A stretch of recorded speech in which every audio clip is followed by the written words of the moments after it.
Thanks ever so much for your time this afternoon. As John mentioned, what I'm going to try and do in half an hour really is really just give an update on what we're seeing in cybersecurity during this COVID pandemic. But first, just to introduce both myself and the company, if we could just move to the next slide, Matt. I know many of you have met me before, particularly from NAS, who I understand quite a few of you are on the call. So, hello to you guys as well, and please bear with me while I repeat some of what you must already know. My name is Danny Steed. I'm Head of Strategy at Resolve Cyber. If we could just get the next one, please, Matt. Resolve Cyber has been in business for just shy of 3 years when I left my previous post in the British government. I helped there delivering operational services, specifically confidential information exchange. But I also remain a practicing author. I used to be a university lecturer at Exeter. My second book is all on cyber security, planning the next one. But like everyone else, just in lockdown right now and not traveling the world keynoting as my picture there has me doing.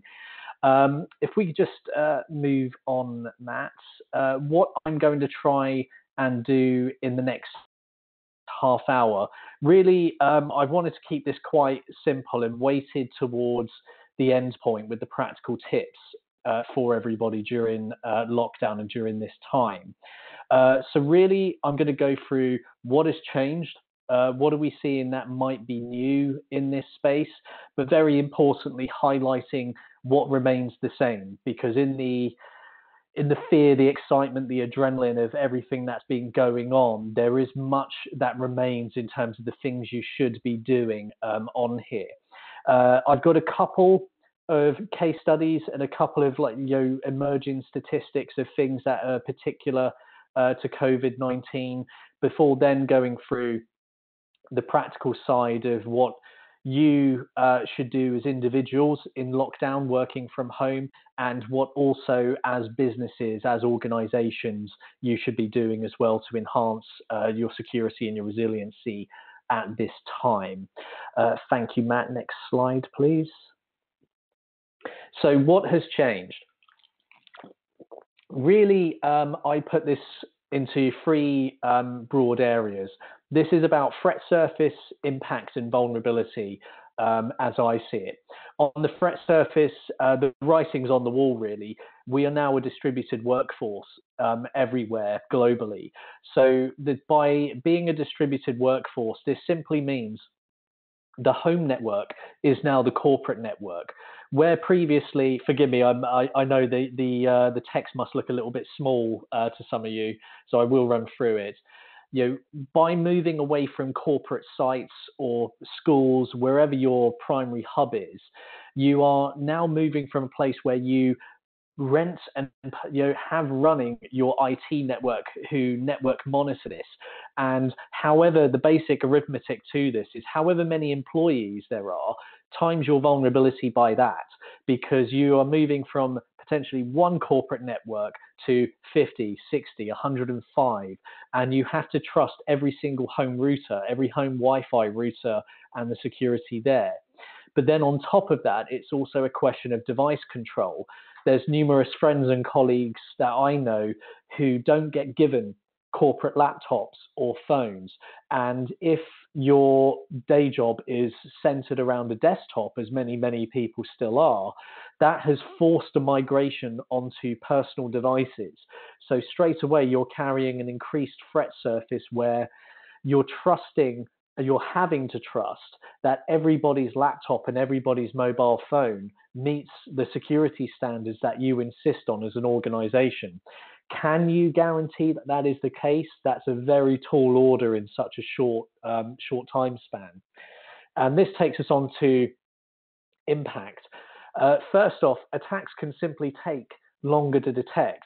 And just to put this in really simple terms, if you get a ludicrous phishing email claiming to be from Susan or Phil down the corridor asking you to do a transfer of funds. Normally, you would just either walk down the corridor or catch them at the kettle and say, was this you or is it a fraud? And it would be done and dusted in 10 seconds. Whereas now you might only have a couple of scheduled calls a day. It can be harder to detect because you lose that personal nuance, which is in the office. So the result can be, if attacks are successful, the workforce can be paralyzed for longer than it typically would be. So let's say an attack does get through and you call people like ourselves at Resolve Cyber, you might find, well, we are unable to deploy forensics because of lockdown. Or it might be a longer turnaround towards getting this. You might not have a replacement device. So how do you actually continue with work if there's no corporate device and now your personal device has been shut down? Let alone if we're then targeting, let's say, specific people like the finance director or head of department in your organization. If you only just paralyze one person, what is the ripple effect that goes across an organization in lockdown? So you might have disproportionate impacts start to emerge. And then the final one is I've been talking for years about how cyber is a business killer. It really is when we talk about the scale of losses that happen in what have become routine attacks over the past decade. Now the financial room for error in lockdown has completely collapsed to a hairbreadth, a whisker, really. So while businesses in lockdown and organizations are simply trying to survive and figure out how to structure themselves to survive this crisis, factor on top of that, if a successful attack does come through, instead of being the thing that pushes you on over the edge, it would resemble more a pinprick against that balloon of survivability that then says, now we are killed as an organization or a business. We're completely paralyzed. So moving on to vulnerability. Rapid scaling equals an attractive target. And this is where Zoom comes in. I'm going to come back to Zoom in more detail in just a few minutes. I know that was an advanced question from many of you. But Zoom is a great example because in the last 10 weeks, I think their user base went up from a daily average of 30 million to over 300 million and beyond. So they had to rapidly scale. Many businesses have had to do the same thing. They've had to scale dedicated network provision and remote desktop access for people working from home. And anyone that's ever worked in development and deployment on technology knows if it is rapid and if it has to go to market or go to users very quickly, there's going to be bugs, and bugs equal vulnerabilities. So rapid scaling just gives a really attractive target set to everybody out there. Now, focusing as well on you as individuals working from home, an attack at work is now an attack on your home, because if you are forced onto a personal device operating off your personal router, a compromise there could easily cascade through your personal accounts and services across all the devices that are potentially hooked up to that home network. So your smart devices, TV, your kid's PlayStation or Xbox potentially. And you would be caught in a double bind there of, I've got to do my job and resolve an attack there, but I might also have compromise falling like dominoes through my personal life and how to deal with that. So the final point on vulnerability is a broader societal realization. Resiliency is already maxed out globally. Everyone has had to go to contingency planning or create contingencies that never existed to dispersing their entire workforce at home. If there is a single push from a cyber incident, could you take that right now, whether it's a financial loss or business paralysis? Could you really absorb any more than you're already dealing with in this moment? So those are the sorts of the environmental concerns that you should really bear in mind for what has changed in the last 10 weeks to 3 months. Next slide, please, Matt. So when going to what remains the same in this, me as a strategist, I always go to one of our holy triangles of ends, ways, and means. which is how you really deploy and execute your strategies. The first two of these for the criminals remains the same. Their ends, just like any other business, they have to remain profitable, viable entities. They're just simply doing it illegally. Their ways of doing this remain the same. It is based on fraudulent scamming and real malevolence, disinformation to try and trick you into doing what you shouldn't. What has changed very slightly are their means. And we know what the means are: the phishing attacks, the SMS attacks, telephone scams. They have simply amplified the volume of what's going out, and they are all jumping on to the COVID-19 theme. So the one I've got on screen here was from an NCSC report. It's a pretty good-looking fraudulent knock-up of a gov.uk sign-up for COVID-19 relief funds. So jumping on the furloughing bandwagon or small business grants and loans, you could easily see where people might fall prey if they're in a panic of, we either furlough and apply for grants or die as a business unit. Next slide, please, Matt.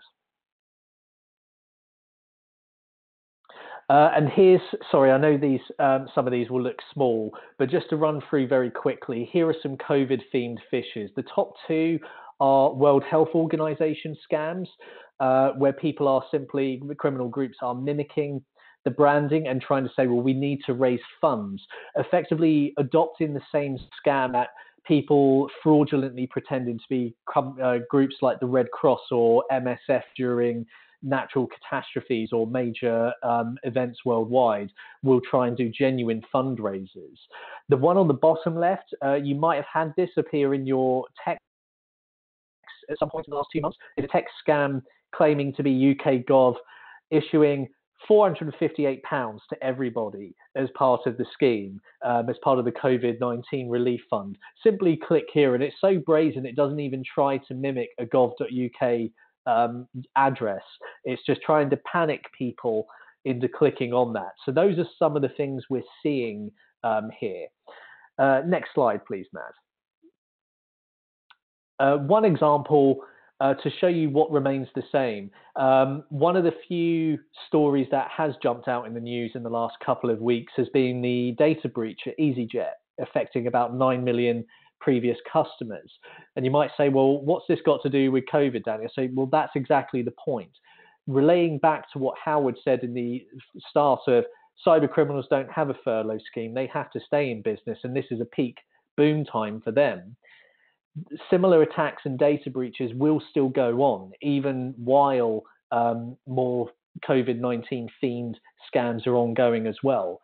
So Easyjet shows business as normal stays in place for cyber criminals. Moving on, please, Matt. So what does the government say on this? They pretty much agree. I made sure to check the NCSE guidance quite closely for this session. Phishing, SMS, malware distribution has all increased, just jumping on the COVID theme. Attacks on new infrastructure, going up to that rapid deployment of infrastructure and business units. I think NCSE said they were taking down more than 2,000 plus attempted scams since March. And domain registrations. So the jump in registrations of people trying to put Corona or COVID in their web addresses to try and get legitimacy increased by thousands of percent month on month since Christmas. So when it comes to the stats, there's been more than a 600% increase in phishing scam attempts. So what I said about the amplification of volume. Mimecast reported that between January and March alone, there was a 1/3 jump in cybercrime generally, a whole 33%. So there's quite a lot going on in this space. Next slide, please, Matt. So to give you one case, which is quite interesting and UK-based in the very recent past, Kent Commercial Services, KCS, who have got in on being a PPE supplier. They were hit with ransomware in early April. And John had said about incidents where there's a huge jump in the ransom payment for attacks on these sectors because they know there's a lot of government money, there's urgency, and people should pay quickly. So where we normally see ransomware demands in the low hundreds of pounds as standard, in this case, the criminal group was trying to charge 800,000, which suggests to me they know who they were targeting and they know about their role in the PPE supply chain. So there is those nefarious groups who are trying to cash out with more targeted attacks as well. And it took KCS a full 2 weeks to get back to any sort of real operations on this point. So one of the questions you start asking yourself is, if we're involved in any way in fundraising for the healthcare sector, or we're doing anything to help with PPE during this time, or anything to do with COVID, you might be inadvertently making yourself a more high-profile target, because there is an assumption from criminal groups you're going to have a lot more money as a key supplier during this point. Next slide, please, Matt. So going back, so for those of you who have been in sessions with me before, this you will very much recognize, and how to start dealing with things and what remains the same. What you try and do in cybersecurity remains the same here. It's a balance between people, process, and technology. And I always stress technology last. There are things you do with the technology, but this is mostly a matter of the processes that you put in place, the protocols for how you as staff use this technology. It's simply using it in a slightly different environment this time. And that's what this guidance that I give to take away for you will hopefully get towards. Moving on, please, Matt. So Zoom, just to go into Zoom bombing as an issue, because I know this was quite hot on the agenda before this webinar got underway. Zoom bombing is very simply people joining Zoom or other platforms calls who weren't invited to the meeting, unwelcome guests, gate crashers on this. The reason why this happens is mostly going to people and process rather than that technology. It's a lack of understanding of the settings to do with that platform. And effectively, for the most part, it's people listing their event publicly and not having a password for people to join. And this enables people to come in. You would then have concerns of the privacy and the confidentiality of your meeting. Could people just simply be listening in and taking IP or confidential data out of the meeting? The newsworthy cases that have popped up have been the much more inflammatory things, people coming on with racist material, or even in extreme cases, splashing child abuse imagery similar to social media hacks in the past, just things that will make it very much a law enforcement matter to really clear the room, as it were. There's also been questions about some of the publicized vulnerability on Zoom. Now, Zoom have released an app for that, an update, to the app for that particular update. So that vulnerability that was being exploited has been closed off. So you can have assurance that that particular bit that was being reported in early April is now closed off.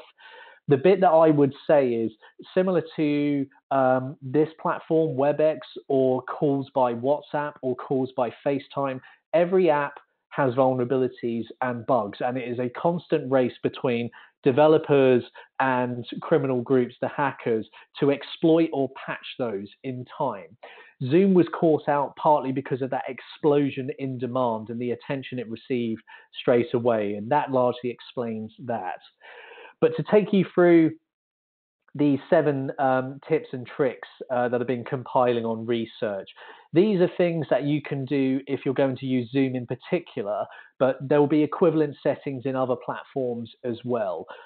First thing, don't use your personal ID, your own logon, as the convening points for the meeting. You can use a function called ID per meeting. So instead of people calling you, the user, calling your number or your name, they'll simply be calling the room. This is the meeting room, rather than yourself on that.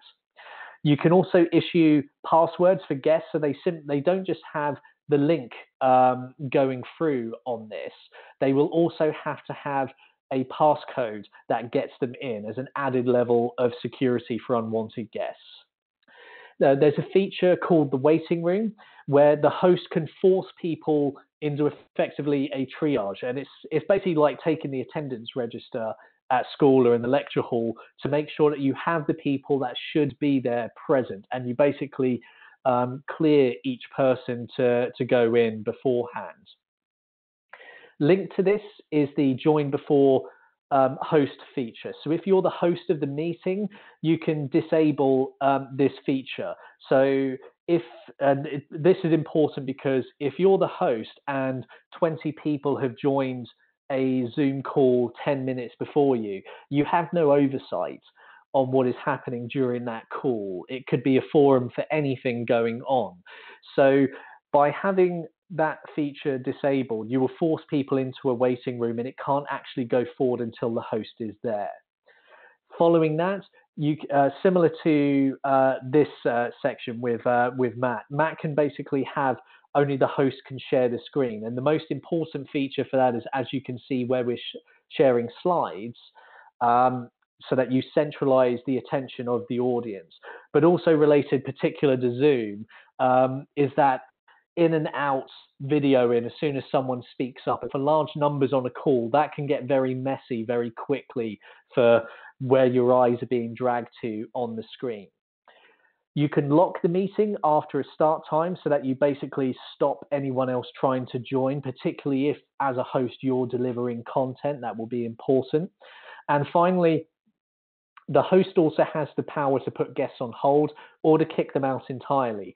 So they can monitor guest behavior. And if you're going to host, you have that power just to kick people out of there.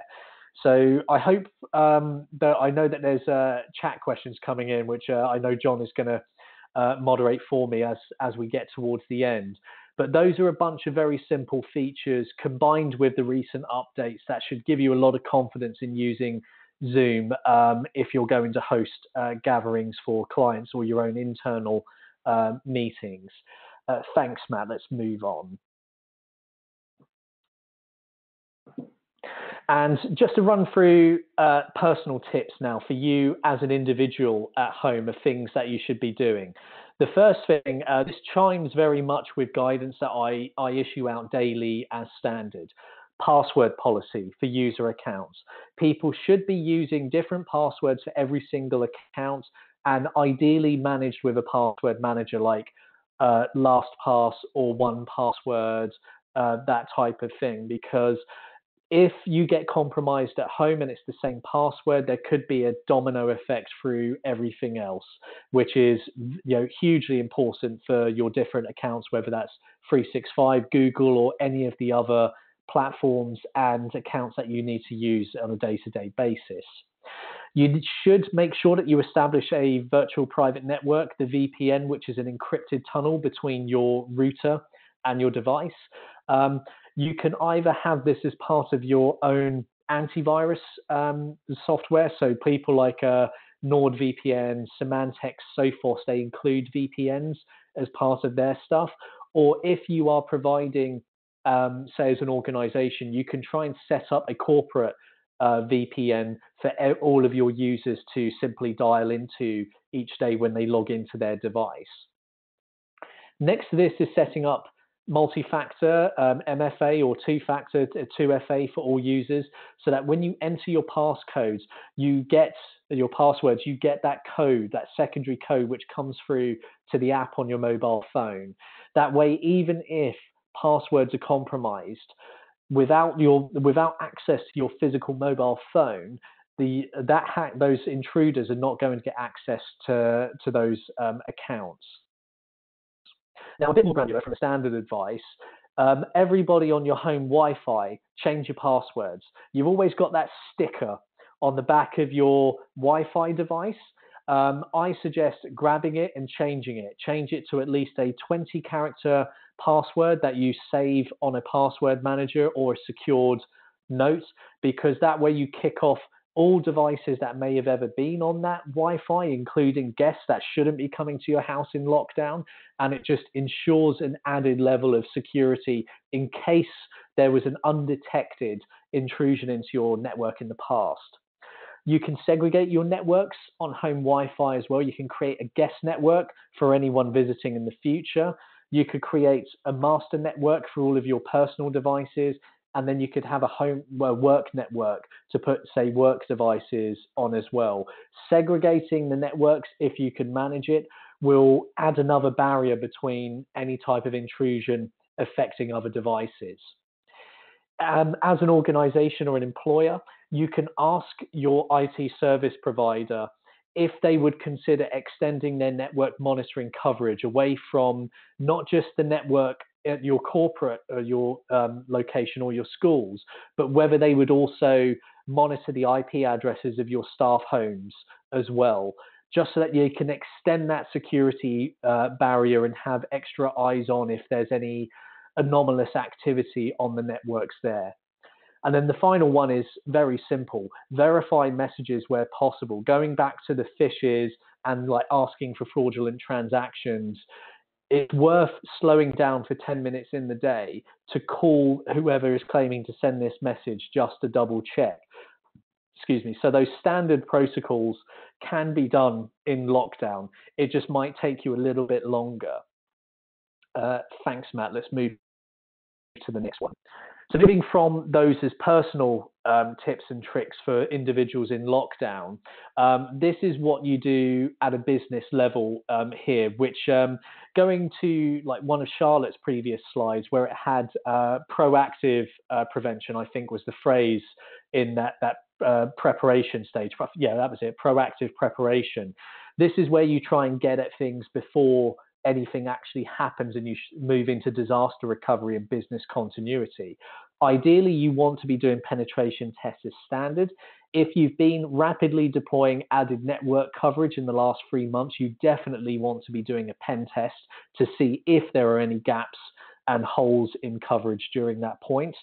And then you want to do fish train fish as well. Fish your staff to see, are they more vulnerable under lockdown? Give them more granular training sessions that go beyond what I can do here today, and then fish again to see, is there a statistically significant curve during this time? And those are all things that we do as standard and we recommend as standard. I would recommend them very much more now during lockdown as something that would really help give you added assurance of your resiliency to attack however long not only lockdown but remote working may last for. Thank you, Matt. And then the final bit, just as what's on the horizon for me, is track and trace.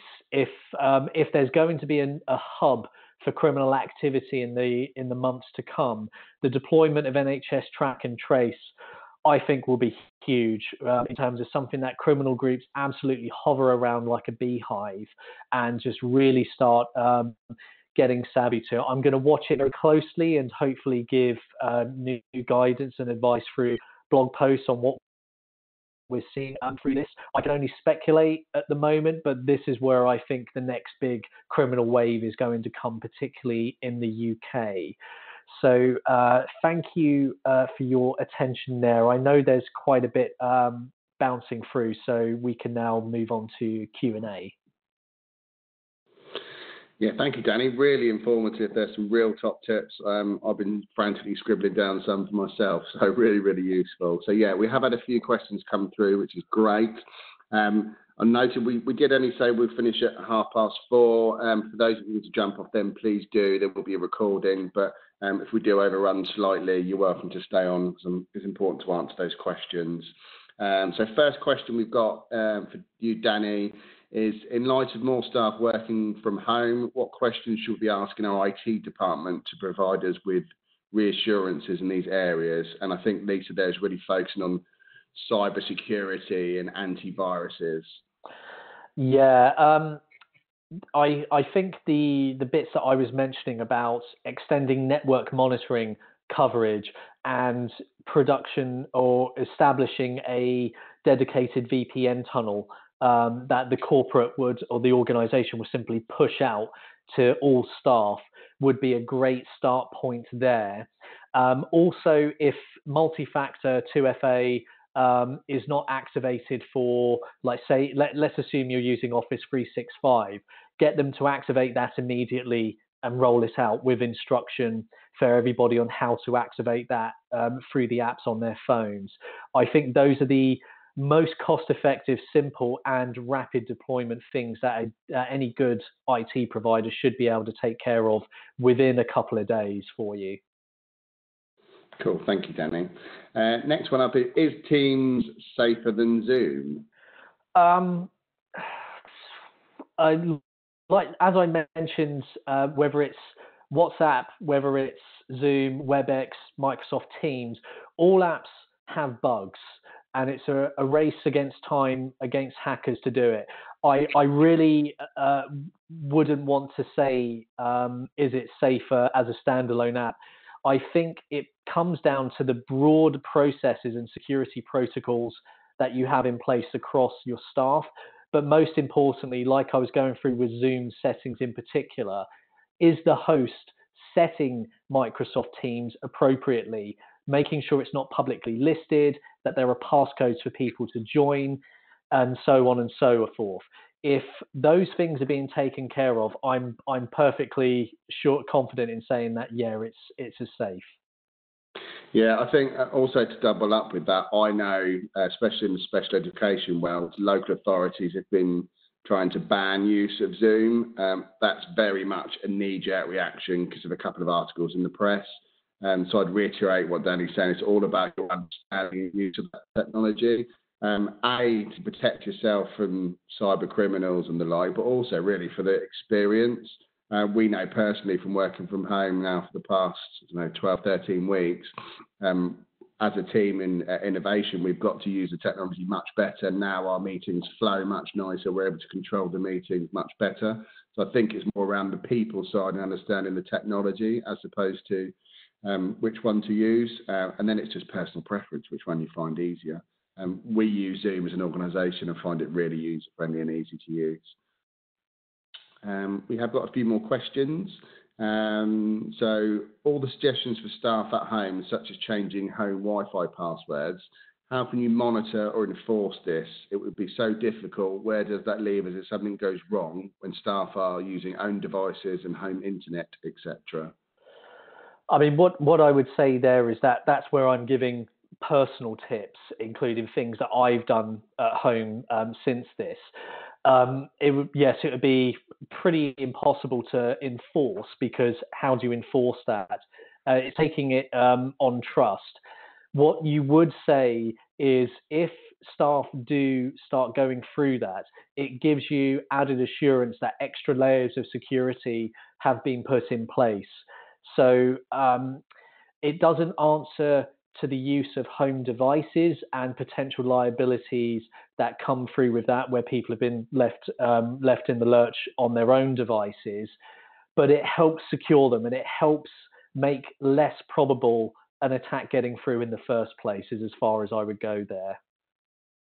Yeah, and I think, again, to back up Danny there, Caroline, it's very difficult for you to, and near on impossible to manage that when you've got a number of workforce. I think what does stand out is, without doubt, the importance of having a cyber policy in place, or a cyber insurance policy, whether that's quite low level, just to offer you that initial support and first response. It is a case of when you'll have some form of incident, not if, and that is a general feeling across the sector. So it's very important to have that and understand what your policy covers you includes. So if that covers third party, that would cover obviously staff as well, and anything that went untoward there. So there was another question that kind of linked on for that. Is there any helpful advice we can issue without liability? So I think some of these tips here, Mark, are very much top tips from Danny, who's a sort of sector expert. having a cyber insurance policy will protect you in case there was anything that came back off the back of that. So again, I think similar to Caroline's question, the answer is making sure you've got that insurance policy in place to protect you. I would just add to that, John, when it comes to, like, say, you've called us at Resolve Cyber after an incident, one of the things that I always talk about is putting the client in a defendable position. So when it comes to liability, and this links, Caroline, to your question as well, if you are able to run through, these are the processes we followed, this is what we instituted based on the new risk, and this is the level of assurance we have of actioning that these protocols were in place, it shows a mature response to risk management rather than, well, we just gave up because we weren't sure we could enforce it, if that makes sense. So all of those things I always contest add to reducing liability if you can just demonstrate increased practice at every turn. Great. We've got another question, which I don't think is daft at all, Lisa. So how do you change your Wi-Fi password on your home router? Yeah, normally there's a little booklet that comes in the box that you got your Wi-Fi when you first set it up, or when you get that, sometimes it's a little plastic sleeve that comes off the router with the password. It will talk about a login that you can do, whether it's BT's site or ZTE, whoever, and you'll be able to log in and manage the login credentials from the web page. That way you could then change it and then just make sure you record the new password. But it is absolutely well worth doing, because one of the things that goes through on national accreditation, going back, Caroline, when you say about liability enforcement, is one of the standard questions is, are all devices and networks changed from default passwords? And the most fundamental that gets missed is the Wi-Fi router. So changing it that way helps a great deal. Great, thank you, Danny. So we are at 1:30. If anyone does need to duck out, thank you very much for joining. Danny, if you're all right and the other speakers are all right to stay on, I'm happy just to try and answer these final couple of questions. But if you do need to duck out, thank you very much for your time and attention. And I will email a copy of the recording and all the supplementary supporting documents that have been alluded to. You'll have that by close of business tomorrow. Any particular individual questions that spring to mind afterwards, please do fire them across to me. If you want a specific review of your cover, again, please do give us a shout. I'm more than happy to help. Okay, so there's a couple more questions that come through. So, Danny, I think they're mainly aimed at yourself, as I thought they would be. Right, let's try and keep up. So we want to help staff protect themselves. And I think that question kind of links into Mark's subsequent question. What about Wi-Fi security in school? So how do we know this is really set up? So I think that from speaking to my clients is understanding how are they protected in the school and with people working at home, how does the board or senior leaders really have assurance they've got everything in place they should have? Yeah, I mean, this goes to whether you call it your board or your governing committee, like senior management team.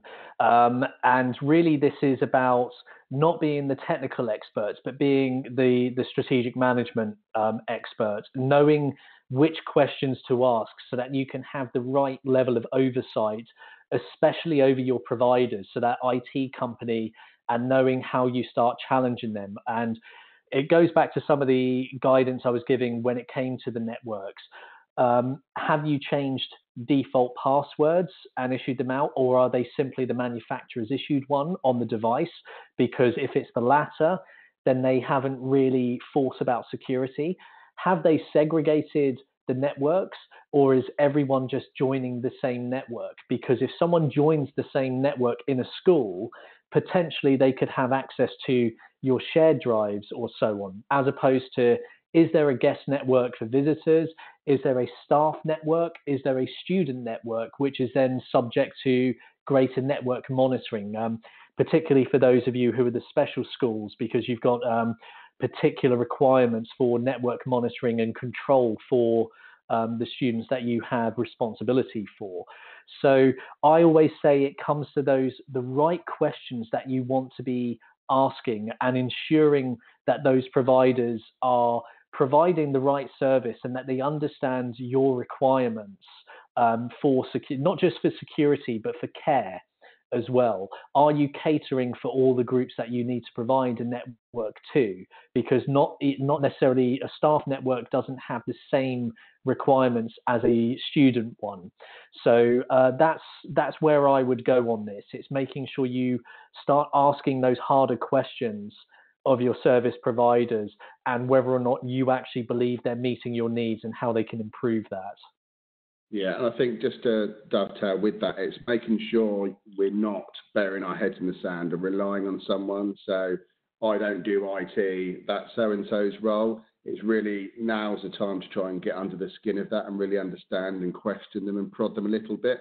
So whether that's an internal IT person or an external supplier, as Danny's alluding to. Some of that as well is worth reviewing your contract with your IT supplier, making sure you're clear about what their liability is, what they're delivering for you, what their responsibility is for you. As a broker, we've reviewed those types of arrangements for clients in the past. So understanding what they're actually supposed to be doing, and if it does go wrong, what liability they're taking. So again, that's definitely worth checking.